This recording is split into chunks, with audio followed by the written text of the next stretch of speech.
Revision कैसे करें, आपने कहा कि सर रिवाइज करना है तो कैसे करना है, क्या रिवाइज करना है, तो उसकी बारे में बातें जानते हैं। सबसे पहले जीके और जीएस, आपने जो है करंट अफेयर पे 1 घंटा देना है और जीके जीएस में 2 घंटा, यानी 3.5 घंटा। अब इस 3.5 घंटे को आप जीके जीएस में कैसे यूटिलाइज करोगे वो समझो बड़े ध्यान से, ठीक है। सबसे पहले बात करते हैं करंट अफेयर की। तो करंट अफेयर आपको डेली 1 घंटा पढ़ना है, और कहां से पढ़ना है? जो हिंदी स्टूडेंट हैं, ठीक है, जिनका लैंग्वेज जो हिंदी है, मेरे लिए उनकी तरफ से रहेगा नेक्स्ट एग्जाम, ठीक है। नेक्स्ट एग्जाम एक बहुत अच्छा यूट्यूब चैनल है, 15 मिनट का जो है आपको वो वीडियो डालते हैं, और 15 मिनट में 10-15 सवाल होते हैं। रेलिवेंसी होती है, ज़्यादा बकवास की बातें होती नहीं है। तो अगर आपको कम समय में रिवाइज करना है तो आप नेक्स्ट एग्जाम यूट्यूब चैनल को फॉलो कर सकते हैं, और यहाँ से जो है आप पूरा करंट अफेयर रिवाइज कर सकते हैं। साथ में इंग्लिश स्टूडेंट जो है, ठीक है, वो मंथली फॉलो करें स्टडी आईक्यू का। स्टडी आईक्यू ने जो मंथली पीडीएफ डाला है अपने चैनल पर, यूट्यूब चैनल पर, वहां से उनके डिस्क्रिप्शन से आप लिंक निकालिए, ठीक है। और जो मंथली करंट अफेयर उनका इन लास्ट 5 मंथ का पढ़ लीजिए, बहुत अच्छे तरीके से आपका रिवीजन हो जाएगा। इसके बाहर करंट अफेयर में कुछ और पढ़ने की आवश्यकता नहीं पड़ेगी, ठीक है। नेक्स्ट हो गया स्टैटिक पोर्शन। देखो स्टैटिक अपने आप में एक बहुत इंपॉर्टेंट रोल प्ले करता है। स्टैटिक को कंप्लीट करने के लिए जो है, मैं शुरू से बोलता हूं कि लूसेंट के जितने भी पिंक बॉक्स हैं आप उनको खत्म करिए, जितना भी मिसलेनियस पोर्शन है आप उसको खत्म करिए, चाहे वो हिस्ट्री है, चाहे वो ज्योग्राफी है, चाहे वो पॉलिटी है, चाहे वो मिसलेनियस है, ठीक है। इससे बाहर कभी नहीं आएगा। भारत का कोई भी ऐसा कंपटीशन एग्जाम हो, ठीक है, उसका स्टैटिक का पोर्शन कभी भी लूसेंट के बाहर नहीं आता है। तो ये लूसेंट अपने आप में सेल्फ सफिशिएंट किताब है आपको स्टैटिक को खत्म करने के लिए। तीसरा जो है जीके जीएस के लिए एक और बात, आपने अपना जो भी नोट्स पढ़ा है ना इन 30 दिनों में, बस अब उसी को रिवाइज करना, कुछ नया मत पढ़ना। जैसे लूसेंट भी है ना, तो लूसेंट के पिंक बॉक्स के भी स्टैटिक कवर करना है। ये नहीं लूसेंट लेके बैठ गए और उसको पूरा रटे जा रहे हैं, ऐसा नहीं करना।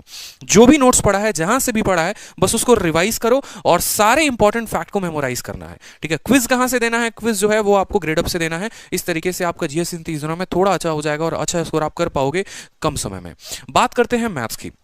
तो देखो मैथ्स बहुत इंपॉर्टेंट रोल प्ले करता है। प्री में 50 नंबर का, मेंस में 200 नंबर का। तो हम ये नहीं कह सकते कि नहीं बस अभी प्री का सोचना है, मेंस का तो सोचना ही नहीं है, ऐसा नहीं होता है। आपने देखा है कि मेरे स्कोर 227 हैं 200 में, तो जाकर ये स्कोर 644 तक पहुंचा है। अगर थोड़े भी नंबर कम होते तो शायद मैं 610 620 पे रह जाता और सिलेक्शन नहीं मिल पाता। तो ये इंपॉर्टेंट फैक्टर है कि प्री के साथ साथ मेंस में भी बहुत अच्छा हिट करना जरूरी है, ठीक है। तो मैथ्स का जो मैं सिलेबस बोलूंगा ना, जो सिलेबस होता है, देखो मैं हमेशा से 2 बातें बोलता हूं, एक तो अपना सिलेबस पूरा करो और दूसरा प्रैक्टिस करो। तो जो सिलेबस पूरा करने की बात है वो कहां से करना है? आपको अपने नोट से पूरा करना है।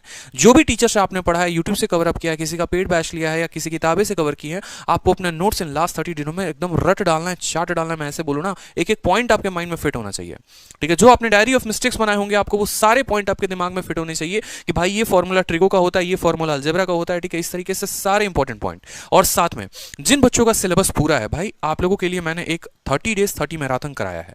30 डेज 30 मैराथन की अगर मैं बात करूं तो 30 डेज 30 मैराथन में मैंने कंप्लीट मैथ पूरा का पूरा यूट्यूब पर करवा दिया है, ठीक है। उसके अलावा जो बात करते हैं प्रैक्टिस कहां से करोगे, तो सारे प्रीवियस ईयर क्वेश्चन जो कि ऑलरेडी इस वीडियो से हो जाएंगे, ठीक है। और कैलकुलेशन कहां से करना है, तो ये 30 दिन आपको कैलकुलेशन पे भी बहुत ध्यान रखना है। ये 30 दिनों में आपको जो कैलकुलेशन करना है वो करना है मैथ ट्रिक एप्लीकेशन। एक मैथ ट्रिक करके एप्लीकेशन है, बहुत सारे टॉपर भी फॉलो करते हैं, आपने बहुत इंटरव्यू में भी सुना होगा, ठीक है। और मैंने भी इसको फॉलो किया था। कुछ नहीं करना, सुबह शाम बैठे हो कहीं पर भी, आराम से 10 मिनट जो है अपना चलाया, ठीक है, एप्लीकेशन, और अपना कैलकुलेशन का स्पीड बढ़ा लिया उससे। अपना मैट्रिक्स के फॉर्म में होता है डेटा, ठीक है, जहां पर आप स्क्वायर जल्दी सीख सकते हो, क्यूब जल्दी सीख सकते हो। तो ये बहुत इंपॉर्टेंट है आपके लिए। तो डेली का डेली कैलकुलेशन पे फोकस करो, क्योंकि जब से टीसीएस आई है आपका पेपर का लेवल बढ़ गया है, कैलकुलेशन थोड़ा आसान, कैलकुलेशन थोड़ा और टफ हो गया है। तो आपको जो है कैलकुलेशन पे बहुत ज्यादा फोकस करना है, ठीक है। नेक्स्ट बात करते हैं हम यहाँ पर इंग्लिश की स्ट्रैटेजी के लिए। तो देखो लास्ट 30 डेज में मेरे हिसाब से इंग्लिश में जो आपको करना है, मैंने कहा था ना, डेली के डेली 1 घंटे वोकैबुलरी। वो वोकैबुलरी या तो नोट से खत्म करेंगे आप, नहीं तो प्रीवियस ईयर के सवाल लगाएंगे। इससे ज्यादा और कुछ नहीं, ठीक है। नोट्स और प्रीवियस ईयर, बस प्रीवियस ईयर से बाहर आ नहीं रहा है। 2018 के बाद का पेपर इंग्लिश का और बद से बदतर होता चला गया है, इतना डाउन लेवल हुआ है जिसका कोई लिमिट नहीं है। तो नए सवाल तो बिल्कुल नहीं आने वाले, और सिर्फ लास्ट 2-3 सालों में जो वोकैबुलरी पूछा गया बस वही आएगा। इस वजह से जितना प्रीवियस ईयर का वोकैबुलरी है उसको खत्म कर देना। ग्रामर की बात करेंगे तो ग्रामर में भी कोई बहुत हैक्टिक नहीं पूछा जा रहा है आपसे, बड़े बड़े ऐसे रूल्स नहीं पूछे जा रहे हैं जो आपको पता नहीं हो। ग्रामर में बस उतना नॉर्मल रूल्स के ऊपर क्वेश्चंस आ रहे हैं। तो आप ये कर सकते हो कि आप अपने नोट्स को रिवाइज करो, और साथ में आप सभी एस्पिरेंट एक मेरा बात मानना, एक सजेशन मानना, एक एप्लीकेशन है एसएससी इंग्लिश क्विज करके, फ्री है, बहुत सालों से बनी है, ठीक है। मैं इसका कोई पेड प्रमोशन यहां पर नहीं कर रहा, मैं इनको नहीं जानता, लेकिन आपको इससे बहुत फायदा होने वाला है, लाखों लोगों को इससे फायदा भी हुआ है। एप्लीकेशन जब डाउनलोड करोगे ना, तो वहां पर जो है आपको, मैंने बकायदा वीडियो भी बनाई थी उसकी, ठीक है, कि आपको वॉइस, नरेशन, आपको एंटोनिम, सिनोनिम, हर चीज़ का आपको एक्सरसाइज मिल जाएगा, हर टॉपिक का मिल जाएगा। और आप खाना खा रहे हो, ऑटो में बैठे हो, कहीं पर भी हो, लाइब्रेरी से रूम पर जा रहे हो, उतने देर में आप वहाँ पर एप्लीकेशन से क्विज लगाते जाओ।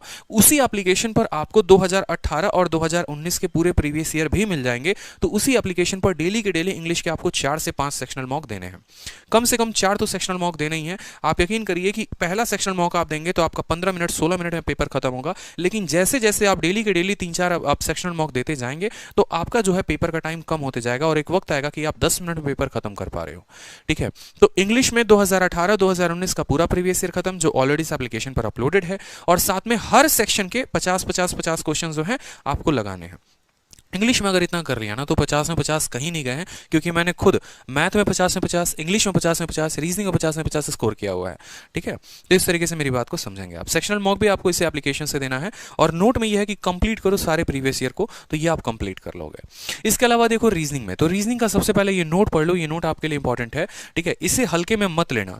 जो टॉपिक वीक है उन्हें पहले यूट्यूब से कंप्लीट करना है और फिर उनकी प्रैक्टिस किसी भी प्रीवियस ईयर की बुक से करना है। क्या लगता है जनरली किसी भी पर्सन को, ठीक है, मैं आपसे पूछूं ना, आपसे अगर मैं पूछूं रीजनिंग कंप्लीट है, हाँ सर कंप्लीट है, लेकिन आप पिछले लगातार अपने 5 मॉक टेस्ट बता दीजिए जिसमें आपके रीजनिंग में 50 में 50 आए होंगे, पॉसिबल ही नहीं है। जब कंप्लीट है तो नंबर क्यों नहीं आ रहे, 50 में 50 आपके क्यों नहीं आ रहे, आप मुझे ये बताइए।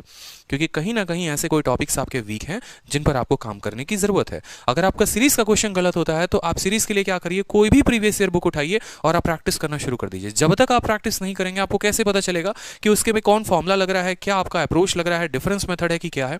तो इस बात पे काम करना है। रीजनिंग में बस 2 बात, जो चैप्टर नहीं आते उनको या तो अपने नोट से देख लो, ठीक है, या फिर यूट्यूब से कवर कर लो। अब पता है कि इस स्टूडेंट को रैंकिंग आता ही नहीं है, भाई रैंकिंग किसी का भी सर्च करो आप, ठीक है, रैंकिंग यूट्यूब पर आया, आपने उसको कवर किया अच्छे से, पूरा का पूरा रिवाइज किया और बस रैंकिंग के ऊपर थोड़ा बहुत क्वेश्चन लगा लो, और प्रीवियस ईयर के जितने पेपर हैं आप सभी पेपर लगाकर चले जाओ रीजनिंग में। इससे ज़्यादा और रीजनिंग में कुछ नहीं करना, ठीक। और जो एक चीज़ आप मिस कर रहे हैं वो ये है कि वीडियो को लाइक करना भूल चुके हैं यहाँ पे कई बार होता है हम पढ़ाई के लाइफ में इतने ज़्यादा चले जाते हैं, इतने ज़्यादा चले जाते हैं कि यहाँ पर वीडियो को लाइक करना भूल ही जाते हैं। तो आप लोग वीडियो को लाइक करना मत भूला करो, वीडियो को लाइक किया करो।